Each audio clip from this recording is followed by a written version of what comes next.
This episode of Homemade was previously recorded in front of a live stream audience who asked questions and cook along during the show. If you love cooking and want to join us in the kitchen, visit homemadecooking.com to register for free live classes. Now, let's get cooking.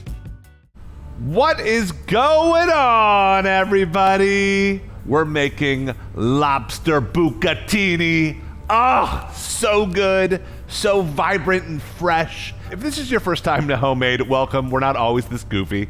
I'm Joel Gamoran. I am the head chef here at Homemade, and I'm going to be taking you through this incredible pasta dish. We have a chef in the chat. Her name is Kat. Chef, what is up? What's up, Chef Joel? How are you? I'm fantastic. So Kat grew up in Hawaii, and I'm wondering, we have beautiful Maine lobsters on the menu. Is there like spiny lobsters out in Hawaii or not really? Like, is lobster not a thing out there? It's honestly more crab and it's more fish. Crab. Okay. Definitely more crab and fish. And the fish, absolutely. Mm-hmm. Okay, just curious. I know when sometimes I've gone down to like Mexico and there's some beautiful spiny lobsters, but I don't know. Call me partial, a Maine lobster, it doesn't get much sweeter and better than that. But let's get cooking. So first step, we want to, if you're cooking along, get a big pot of water on the boil. So I'm going to do that right now. I've got it kind of simmering. We want to get some bubbles. Let's show some bubbles, Mikhailo. Yeah. Guys, when I say on the boil, I mean like a hot tub boil. Okay? Like, I don't mean, like, I don't want to see like little baby bubbles. I want big, bold, giant bubbles. My chef in culinary school used to call simmering has snake eye bubbles, those little baby bubbles. They look like little snake eyes. And then these are what I call hot tub bubbles, the big, vigorous bubbles. We're going to do our lobster in here, and what the recipe calls for is to do the lobster and then do the pasta separately. But you guys, let's be real. I don't got time for that. I'm not doing that many dishes. I've got kids running around at home, hanging off me. We got to make this a one-potter. So we're going to do the lobster and the pasta in the same pot. And there's going to be a lot of benefits from that. We're going to be able to take all that beautiful flavor, the sweetness, that just shellfish, beautiful oceanic flavor from the shell, and let the pasta just like drink that in. So good. Now, I'm going to hold these guys up real quick. If you're not familiar with lobster tails, get familiar, right? So obviously this is just the tail of the animal, but these are large. When you get a live lobster, it typically takes, depending on the size, 15 to 20 minutes to boil or to steam. But with the lobster tails, it takes about half that time. So about 7, maybe 10 minutes. So what we're going to do is take our tails. You don't have to season them. You don't have to do anything. And just pick them up, just like this, and just kind of nestle them into the boiling water. And if this is your first time cooking lobster, you'll kind of notice they turn that beautiful bright red that we all know right away. So guys, this is just boiling away, right? And you can tell the bubbles have kind of stopped because I put the lobster in, which was cold, which kind of cooled everything down, which is fine. But you can see all this kind of, looks like kind of fluff, kind of coming out of the lobster. That's just the fat of the lobster just kind of rendering out, and that's beautiful. And we can take a lot of that fat and we can really inject that into our pasta. So today we are cooking bucatini. Bucatini is the thickest spaghetti on earth. It is really thick. I'll hold this up to camera so you guys can see. Probably impossible to get a sense of, and it's got a hole inside of it. So literally I can kind of blow through this and suck in air and blow out air the other side. So if there's a tube, it's like a very long penne or rigatoni. So I'm going to literally grab my pasta and I'm just going to kind of tuck it right next to those lobsters. In about a minute, I might move the pasta around. You don't want it to just cook like that into one little bit, but we're going to kind of move these around. I drop them a little bit after the lobster tails. The lobster tails are going to take about, like I said, 10 minutes, maybe about 12 at the most. The pasta will probably cook in about 7 minutes. So these are all cooking. And by the way, I'm already starting to smell the sweetness of the lobster. All right, so this stuff is going down. The one thing I do want to add to this, and everyone's like, oh, don't you want to do it before you add everything in? No, it's okay. Don't worry. Is we do want to add a lot of salt. It's very hard to over-season this. And you really, really want to make sure it's seasoned. When people come to my house and they have pasta, they're like, why is yours so different than mine? One, I don't overcook it to the point where it's like a little string, right? I want a little bit of that bite. Two, I put a lot of salt. So a big handful or two in here. All right. Now I'm moving that pasta around so it doesn't stick. And the lobsters look great. Those are doing their thing. Let's work on what's going to go in this sauce. You guys, besides butter, because I'm not going to take anything away from butter, what goes better with lobster than sweet corn? I mean, it's so good. It's so good. And the best way I like to attack corn is, I have one problem with it. It always gets everywhere. So if I cut it up here, we get a close-in shot, Mikayla? Yeah. If I cut it right here, I'll cut down. Notice how it falls. So there's two other ways I like to cut corn off the cob that I find makes it a lot, more cleanup friendly. So one is I start halfway up the cob. So I just start here. That way it doesn't fall as high up, and notice how they stay in kind of a little bunch on my cutting boards. And by the way, you guys know I'm scrappy. These corn cobs, just smell them if you're cooking along, scratch them. They've got so much flavor in them. I'm just gonna pop this in with the pasta and with the actual lobster tails themselves. That's gonna give some sweetness to everything. The other option is to lay the corn on the actual board itself, like this. And then I just cut slabs off the corn and just keep rolling the corn. So two good ways to not make a mess of corn everywhere. I'm gonna tuck this one into bed too. By the way, a lot of people don't know this. Corn cobs also make incredible kindling. Incredible. Corn to the side. That's good to go. Next up, we like a little heat. It works so good in this dish. So I've got a jalapeno. You can use a chili of any sort, but we do want to get rid of the seeds. Not because the seeds are spicy, but because the seeds are annoying. They get caught in your teeth. They kind of ruin the dish. So I roll on my chili like this. Not too hard, like I don't want to break it, but this loosens the seeds. And then I take off the little curly part at the end. And you can literally shake out the seeds in your hand. That's it. Seedless chili. Is that a hack or is that a hack? I'm full of them today. Wait till you see me break down this lobster. Full of them. All right? So then I take this chili and it's already deseeded. So I just take these and I just want to slice them nice and thin. I like a lot of heat, but totally up to you. All right, so here is my jalapeno. Here is my sweet corn. And then finally, we've got some garlic. You guys, I'm cutting this garlic like really thin. Really, really thin. All right, you don't need to chop it fine. Just kind of chop it nice and thin like this into like little coins. All right, let's check our pasta. All right, so to check bucatini, it's a very thick pasta. So I'm just gonna grab one noodle out. And this is what I'm talking about. A lot of people do that thing where they grab the noodle and they'll throw it against the wall and see if it sticks. That is overcooked pasta. If that happens, don't invite me over. That is overcooked pasta, that's like mush.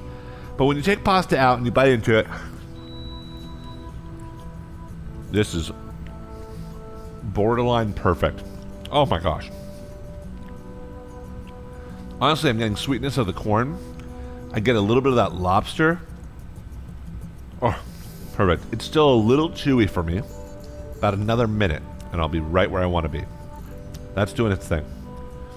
The last thing I'm going to do, while that's finishing up, is just pick some basil. Big pile of basil. Nice big pile of chili, garlic, and then our sweet corn.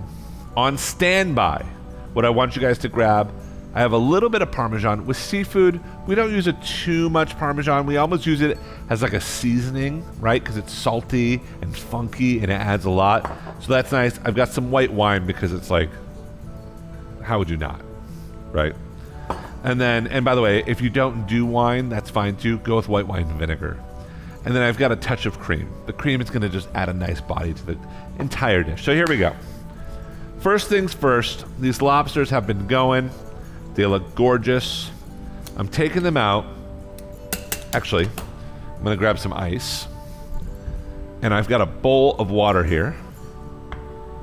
Right? And I'm literally going to put the ice in the water. We're making a quick little ice bath. There's plenty of ice. One trick with this is to sprinkle this with salt. The salt actually lowers the temperature of the ice, just like it actually increases the temperature of the water boil. So salt makes water boil faster and makes ice colder longer. Isn't that cool? So by putting a little salt in there, it keeps the ice intact. And then I'm going to go in there and fish out, pun intended, these lobster tails. Oh, drain as much water as you can out of them. Look at these. Look how gorgeous. Just kind of tuck them in that ice water. The ice water is just going to stop them from cooking. That's all it's going to do. It's just going to make it immediately stop cooking. So we're going to let those kind of just hang out, make sure they're nice and submerged. But you can see they're curled up. They're beautifully just that gorgeous brick red that we all know with lobster. And they're perfect. Lobster tails are so convenient in that way. It smells also amazing in here. It's insanity. It's insanity, you guys. This is just a non-negotiable dish that you have to make at some point in the summer. Guys, I'm taking out the bucatini. It's going right into another bowl here. Also on standby. And then a good amount of olive oil. And that just makes it so it doesn't stick to itself. Then give it a little toss. And then this pasta, it's a little undercooked, but it will finish in the sauce itself. Just give it a little toss. Oh, that already smells good too. You guys, the elements are coming together. Now, one thing you guys already know, if you know me, you know I hate throwing away anything in the kitchen. So before you, I know you're going to want to, before you take this beautiful pot of boiling lobster fat, starch from the pasta, sweet corn, milk, everything that's in there, do not put it down the drain. Just put it to the side. We're going to come back if we need to. If we need to kind of thin out the sauce, we have that ready for us. All right, guys, I have a new skillet on our heat. I'm on like a medium-high heat here, and I'm going to start with a good amount of olive oil. Olive oil is really the base to this, so a couple of tablespoons will do. And we're going to start with the chilies and the garlic. Those are aromatic, and they're going to kind of just be our base to this beautiful sauce. So you can see the sliced garlic. We didn't pulverize the garlic. Those beautifully thinly sliced chilies. And I like to add a little salt over those.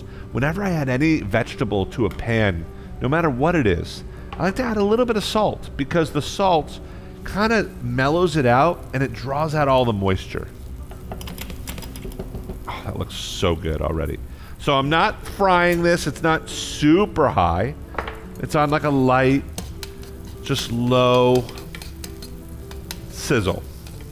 So that's doing its thing. We're going to give that a minute or two, and then we're going to go in with our corn. So I'm going to go in with all my corn kernels. And in the winter, you can absolutely use frozen corn. I actually love this recipe with frozen peas, too. It's really good. I'm going to go a little pepper over this, a little bit more salt. Just kind of stir that through. I mean, this would be good as just a little side dish. Garlic, jalapeno, a little bit of sweet corn. Super easy.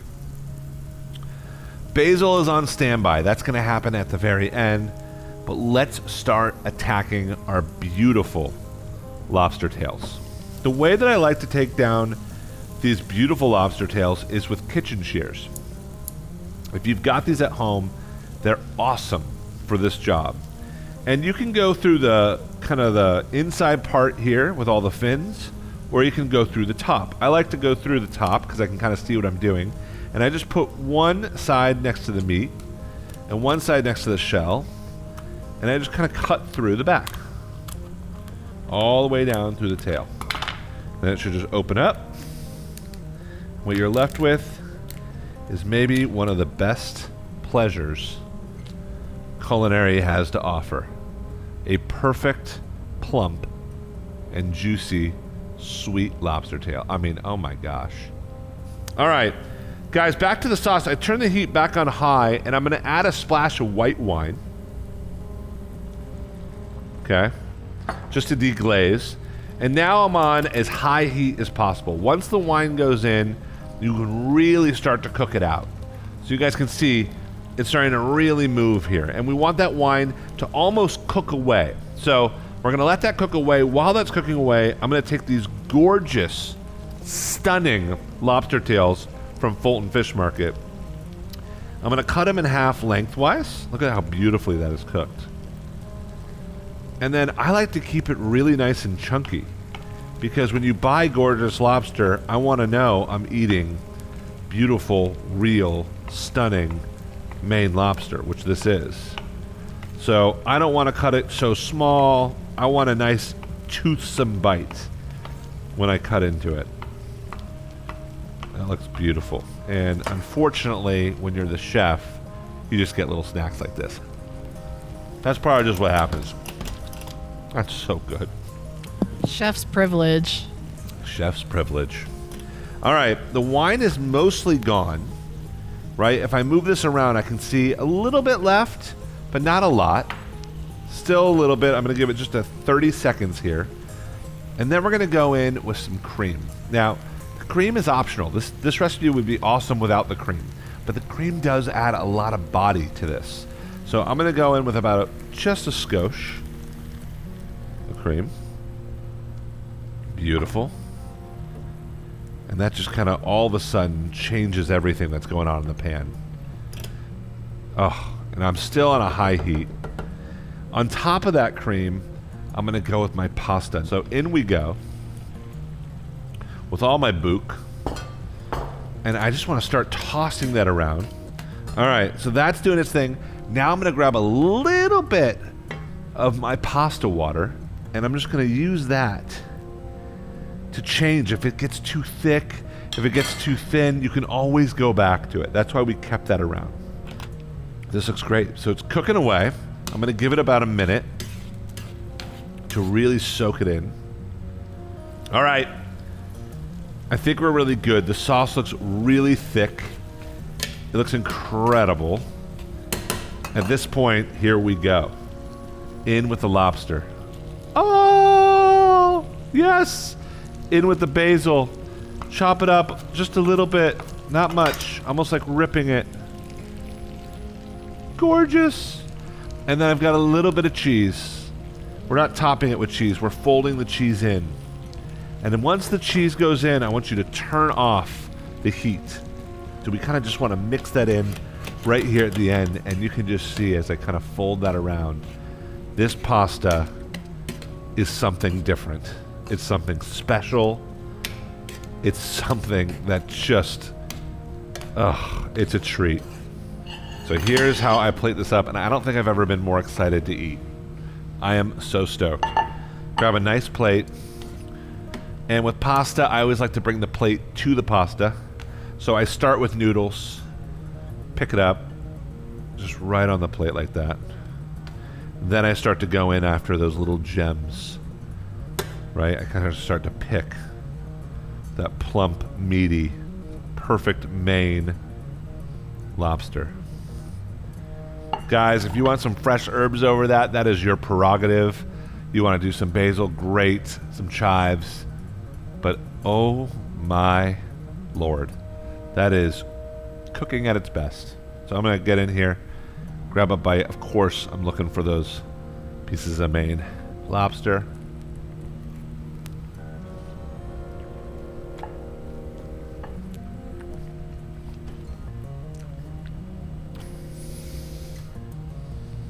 I feel like I should just drop the fork and walk away. I mean, there's no words. This could be a death row food for me. If this was the last meal I had on earth, I'd be thrilled. If I was going to the chair right now after having that bite, no regrets. No regrets. Guys, there's pasta and then there's this pasta dish. This is in its own league.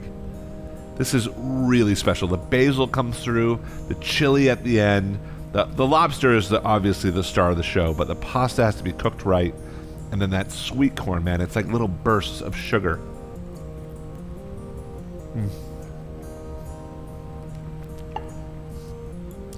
It's a 10. It's a 10. Unbelievable. I'm going to hold this up so it's a little closer for you guys to see. Incredible dish. Really special. I love it. You guys, cheers, take care, and eat some lobster. You're not going to regret it. See everybody. Hey there, I'm Joel Gamoran. I'm the head chef and founder of Homemade, and we launched Homemade with the idea that we want to bring cooking and the kitchen to the world. So if you love cooking and want to join us in one of our free live stream cooking classes, head to our website, homemadecooking.com. That's homemadecooking.com to register today.